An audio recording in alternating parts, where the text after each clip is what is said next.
حجاج بن یوسف کے خلاف بغاوت کی تھی عبد الرحمن اشعث نے. یہ رکھ دیں یہاں پہ, جزاک اللہ, پانی بھی لے آئیں ذرا.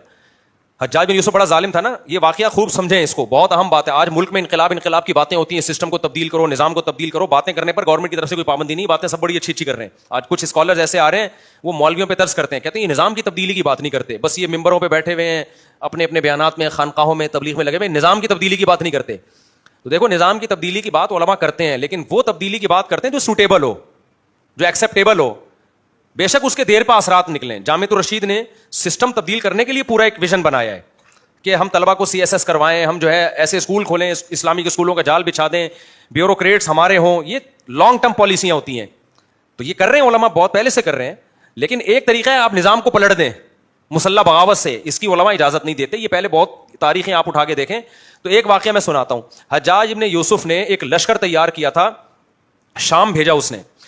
دیکھو تاریخ سمجھنے کے لیے نا میپ کا سمجھنا بہت ضروری ہے, کہ آپ کو پتا ہونا چاہیے کون سا ملک دنیا میں کس طرف ہے. تو ایک بہت بڑا لشکر تیار کیا, اتنا بڑا لشکر اس سے پہلے تیار نہیں ہوا تھا. عبد الرحمن اشعث تھے, بہت بڑے زبردست کمانڈر تھے, ان کو بھیجا لڑنے کے لیے. یہ لشکر جہاں جاتا فتوحات ہی فتوحات.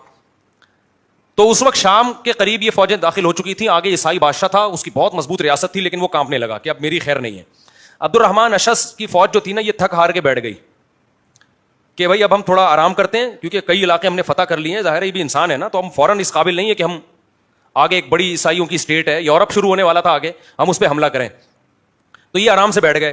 حجاج بن یوسف کا آرڈر آیا کہ حملہ کرو آپ. تو انہوں نے کہا کہ بھائی ہم تھکے ہوئے لوگ ہیں, ہو سکتا ہے الفاظ تھوڑے مجھ سے آگے پیچھے ہو جائیں, یہ ہسٹری میں اپنے الفاظ میں بیان کر رہا ہوں کہ ہم تھکے ہوئے لوگ ہیں, ہمیں بھی اسٹے کرنا ہے. حجاج بن یوسف نے ایک بہت ہی طنزیہ خط بھیجا کہ تم لوگ عورتوں کی طرح بیٹھ گئے ہو اور آگے حملہ نہیں کر رہے. عبد الرحمن اشعث کو بڑا غصہ آیا, کمانڈر تھا یہ. اس وقت بڑے بڑے تابعی تھے عبد الرحمن اشعث کی فوج میں, صحابہ بھی تھے, بڑے بڑے تابعی بھی تھے, قوم کے بڑے بڑے محدثین قراء. ظاہر ہے تابعین کا سنہری دور ہے, حضرت ابو ہریرہ زندہ, انس ابن مالک زندہ, یہ بڑے بڑے صحابہ موجود تھے.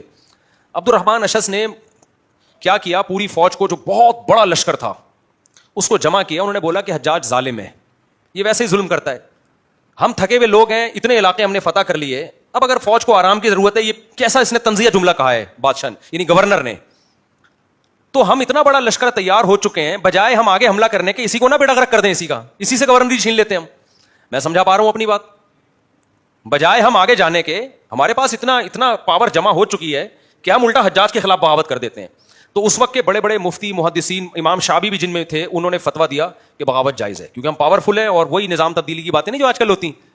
جبکہ احادیث کیا کہہ رہی ہیں, اسمعوا واطیعوا, اسمعوا واطیعوا.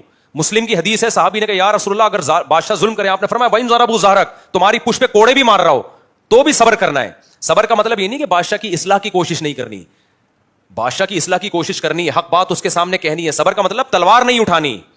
سمجھ میں آ, کیونکہ ریاست کے دو ٹکڑے ہو جائیں گے اس سے. تلوار نہیں اٹھانی, کوئی بھی ایسا کام نہیں کرنا جس سے ریاست کا مستقبل داؤ پہ لگ جائے, یہ مطلب ہے. باقی اصلاح کی کوشش تو کی جائے گی, اس کو برا بلا بھی کہا جائے گا. اب کیا ہوا ہے کہ عبد الرحمن اشعث نے اتنا بڑا لشکر تیار کر لیا نا, جس میں امام شافعی جیسے لوگ, اور یہ لشکر چل رہا ہے کوفہ کی طرف. حجاج کو پتا چلا حکومت کے پاس بہت وسائل ہوتے ہیں. حجاج تھا طائف کا, طائف کے لوگ ویسے ہی بڑے سخت مزاج ہوتے ہیں. اس نے جناب اس سے بڑا لشکر تیار کر لیا, اور بالآخر اس بغاوت کو کچلا ہے اس نے, حجاج نے. عبد الرحمن اشعث بھاگا. جس سے عبد الرحمن اشعث نے جہاد کرنا تھا نا, جس عیسائی بادشاہ سے, اس عیسائی بادشاہ سے عبد الرحمن اشعث نے معاہدہ کیا کہ تم مجھے پناہ دو گے اور میں تمہارے خلاف نہیں لڑوں گا. وہ عیسائی تو چاہ رہا تھا کہ میں تو ویسی بیزار تھا, اس نے کہا بھی ان کی مسلمانوں کی مجبوری سے فائدہ اٹھانا چاہیے.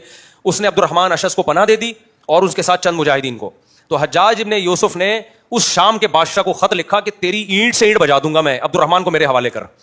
وہ ڈر گیا, اس نے بولا بھائی یہ تو واقعی بجا دے گا. اس وقت مسلمانوں کی ایسی پاور تھی کہ مسلمان جو کہتے تھے نا اس کا وہی مطلب ہوتا تھا جو وہ کہہ رہے ہیں. نہیں یہ بات ایک چٹکلا سنا دو, تھوڑا سا ہسٹری بھی بور بھی ہو جاتا ہے نا انسان. ایک آدمی کسی کے گھر گیا, کسی نے ایک بندے کو بولا کہ ہمارے گھر آنا, کبھی ہمارے گھر کی بھی دال روٹی کھا لینا.